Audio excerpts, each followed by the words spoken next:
E aí, pessoal do 8º ano, tudo bem com vocês? Espero que estejam todos bem. Eu sou o professor Hidalberto. Olha só, não esqueça de fazer a sua atividade obrigatória no Google Classroom, tá? Atividade obrigatória que valida a presença na aula de hoje. Segunda coisa, se voltar, pesquisa amostral, falamos das variáveis estatísticas, né? Variável quantitativa, variável qualitativa. Escrevemos bastante, né? Que a gente precisava retomar essas ideias para a gente poder fazer os exercícios hoje, certo?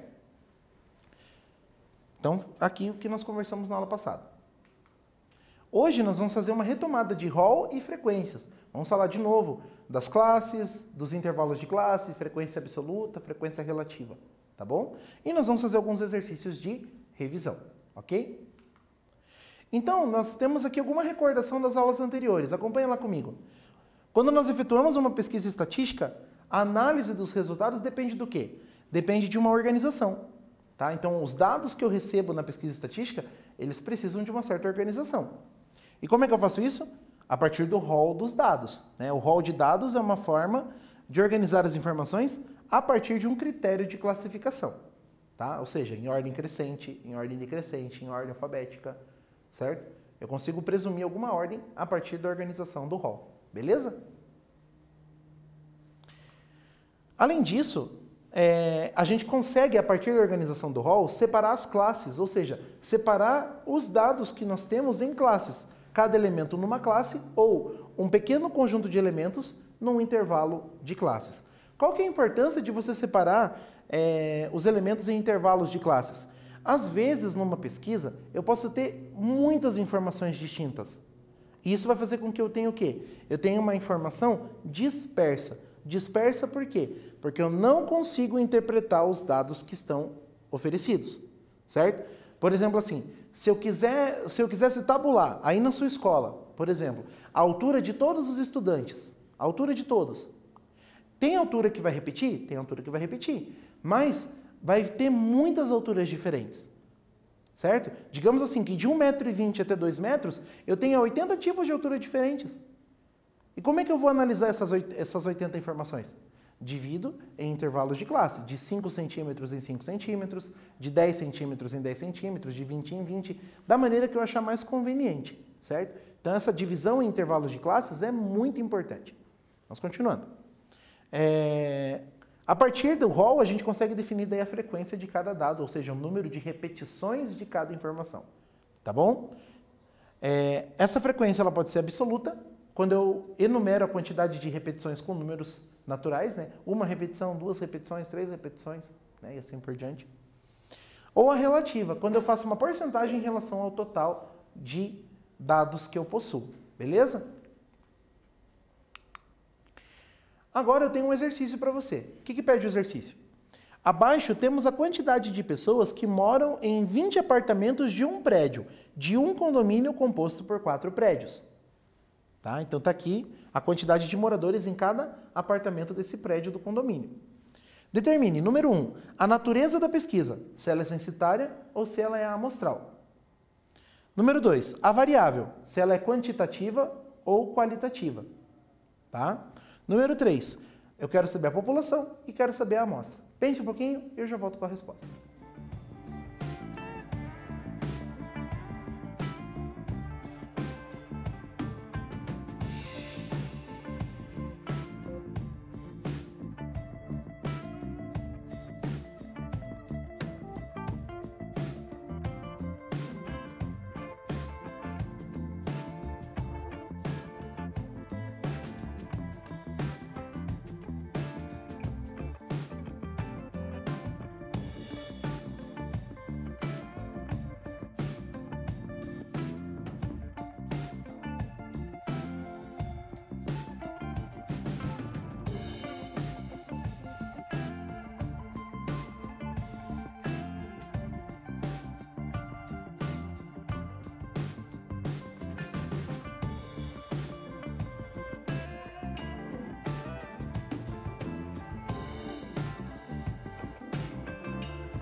E aí, pessoal, conseguiram resolver as 3 perguntinhas? Vamos acompanhar uma por uma. A pergunta número 1 diz o seguinte: a natureza da pesquisa. Eu estou falando dos moradores dos apartamentos de um prédio em um condomínio. Eu pesquisei todo mundo ou pesquisei uma parte? Se eu pesquisei todo mundo, é censitária. Se eu pesquisei uma parte do pessoal do condomínio, eu tenho uma pesquisa amostral. Certo? Como eu tenho um prédio, eu pesquisei os 20 apartamentos daquele prédio e não todos os apartamentos do condomínio, eu tenho uma pesquisa amostral. Certo? Se eu restringir o meu universo, se eu chamar de população o prédio que eu estou pesquisando, aí eu tenho o quê? Aí eu tenho uma pesquisa censitária. Eu pesquisei todo mundo do prédio. Agora, se eu levar em conta o universo do condomínio, aí sim, aí eu tenho uma pesquisa amostral, porque eu peguei uma amostra do condomínio, que é especificamente os apartamentos daquele prédio. Ok? 2. A variável. Ela é quantitativa ou qualitativa? Bom, a minha variável é a quantidade de pessoas que moram no apartamento. E é uma variável quantitativa, porque a resposta é em números. Certo? A propósito, quantitativa o quê? Quantitativa discreta. Por quê? É de se imaginar que não tenha 2,7 pessoas morando no mesmo apartamento. Né? Então, como eu só posso representar as pessoas que moram no apartamento por números inteiros, é quantitativa discreta. Beleza? A população e a amostra. A população é quem? É todo o condomínio. E a amostra vai ser quem? As pessoas que moram naquele prédio. Tá? Beleza? Tranquilo? Vamos conferir então? Aí, pesquisa é amostral. A variável é quantitativa, número de moradores, e também é discreta. A população, todos os moradores do condomínio. A amostra, moradores dos apartamentos pesquisados. Agora, nós estamos no mesmo exercício ainda, é o mesmo contexto, os mesmos valores. Eu quero que você faça o rol e determine as frequências absolutas e relativas em cada classe. E você vai me explicar por que não convém que as classes sejam divididas em intervalos. Tá? Já volto com a resposta.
E aí, pessoal, conseguiram resolver o exercício?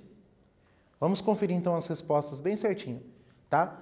A gente tinha que fazer o rol daqueles valores todos que nós pesquisamos. Então dá uma conferida aí na tela comigo.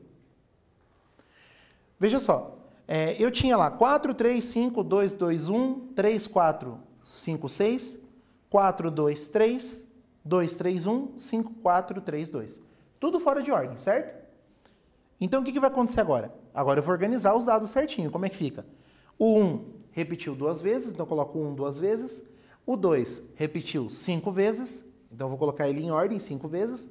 O 3 também repetiu 5 vezes, eu vou colocar os 5 vezes. O 4 vai repetir 4 vezes, eu coloco ele 4 vezes. O 5 3 vezes e o 6 uma vez.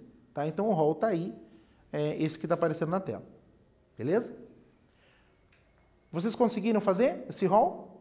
É importante, pessoal, quando você estiver fazendo esse exercício, que vá riscando os numerozinhos que você está usando, para você não se perder e para você visualizar melhor. Ah, esse aqui eu já usei, então eu vou riscar. Esse aqui eu já usei também, então eu vou riscando. Beleza? Aí a organização visual do que você está fazendo fica mais tranquilo, tá bom? Com o rol feito, eu já posso fazer a distribuição das frequências. Então dá uma olhada comigo. Coloquei o rol aqui, certo? Então agora nós vamos contar as informações, as classes, a frequência absoluta e a frequência relativa. Primeiro vamos colocar as classes aqui. Aparece o 1, e o 1 aparece quantas vezes? 2 vezes. O 2, 1, 2, 3, 4, 5 vezes. Então o 2 aparece 5 vezes. E o 3 aparece 1, 2, 3, 4, 5 vezes. Então o 3 aparece 5 vezes. E o 4? O 4 aparece 1, 2, 3, 4 vezes. Então, 4 aparece 4 vezes. E o 5? O 5 aparece 3 vezes. 1, 2, 3. E o 6 aparece uma vez.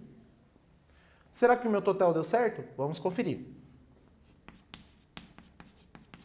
Total. 2 mais 5, 7. E 5, 12. 4, 16. Com 3, 19. Com 1, 20. Então, aqui... fechou. Agora nós vamos calcular as porcentagens. Nós já falamos da porcentagem várias vezes, certo? E a porcentagem do 20, a gente já até sabe, né? Que um indivíduo vai representar 5%. Mas eu vou retomar com você como é que a gente calcula essa porcentagem para a gente fazer certinho. Olha só. Por regra de 3, 20%, aliás, 20 pessoas representam 100%. 20 dados no caso, né? E um dado representa quantos por cento? X. Então é só multiplicar cruzado. 20x é igual a 100. X igual a 100 por 20. E x igual a 5%. Ok? Então nós já fizemos várias vezes essa continha para saber que um indivíduo dessa pesquisa representa 5%. Outra maneira é você fazer o quê? 1 sobre 20 é a minha razão. Se você dividir o 1 por 20, você vai ter 0,05. 0,05. Multiplicando por 100, a tua vírgula desloca 2 casas para a sua direita. Portanto, você vai ter quanto? 5%. Ok? Tranquilo? Então, um dado que se repete uma vez é 5%. Se o dado se repete 2 vezes, então eu tenho 10%. Se o dado repete 3 vezes, eu tenho quantos por cento? 15%. 3 vezes 5, 15%. Se o dado repetir 4 vezes, eu tenho 4 vezes 5, 20%. E o 5 vai repetir quantas vezes? No caso, 25%. 50%, 80%, 100%. Então, nós acertamos aqui a distribuição de frequências. Beleza? Então, veja só, é importante você lembrar como é que a gente calcula essa porcentagem, tá? Não se engane ali na hora de calcular, faça a regra de 3 certinho, que sempre dá certo, ou daquele jeito usando a razão, como o professor mostrou, tá bom?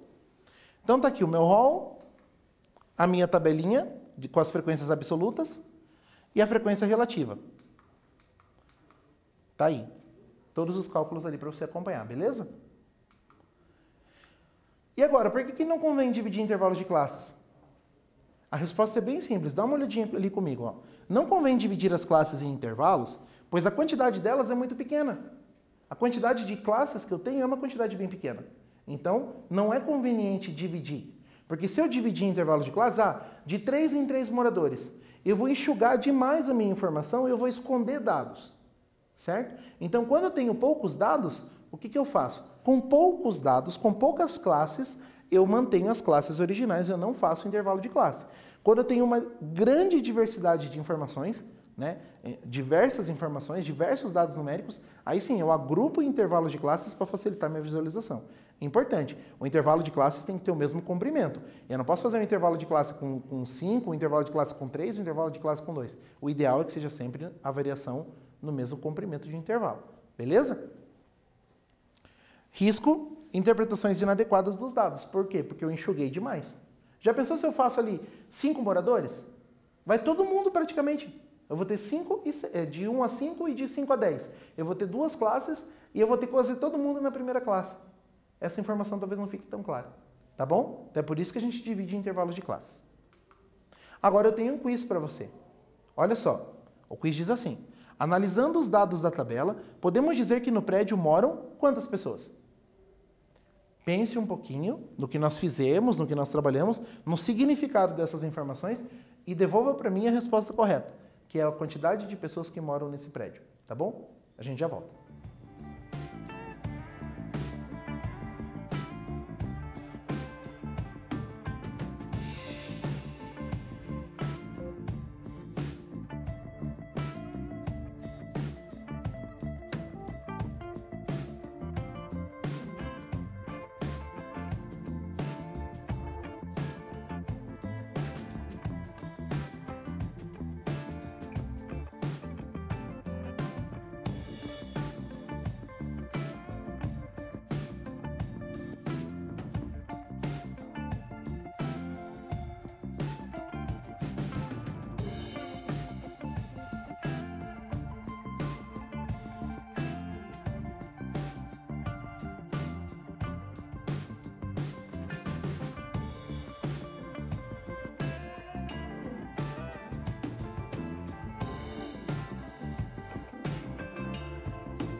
Vamos resolver então esse exercício, pessoal? Aqui tem uma pegadinha. Por quê? Muita gente pode ter marcado 20 pessoas. Baseado em quê? Na frequência absoluta. Só que eu preciso interpretar a informação. Essas 20 aqui, na verdade, são os apartamentos do prédio.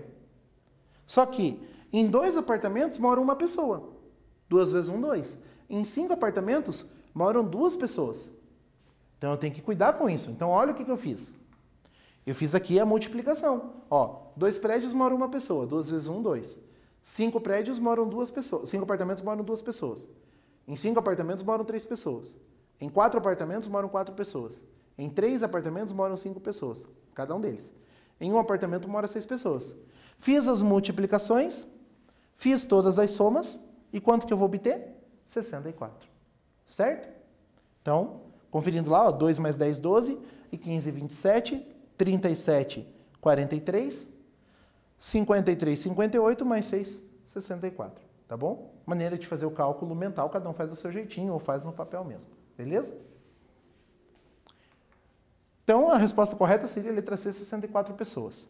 Tá bom? Uma coisa importante, o que representa esse 10% aqui, da frequência relativa?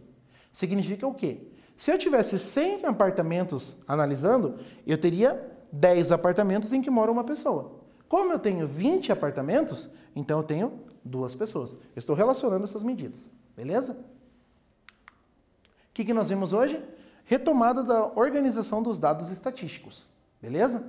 É a retomada desses dados aí, a forma de organizar.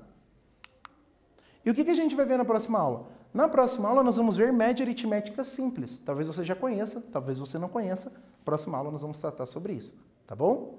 Faça suas atividades direitinho no Google Classroom, faça as atividades no caderno, mantenha os cadernos de matemática aí em ordem, tá bom? E a gente volta na próxima aula falando sobre média aritmética simples. Até lá!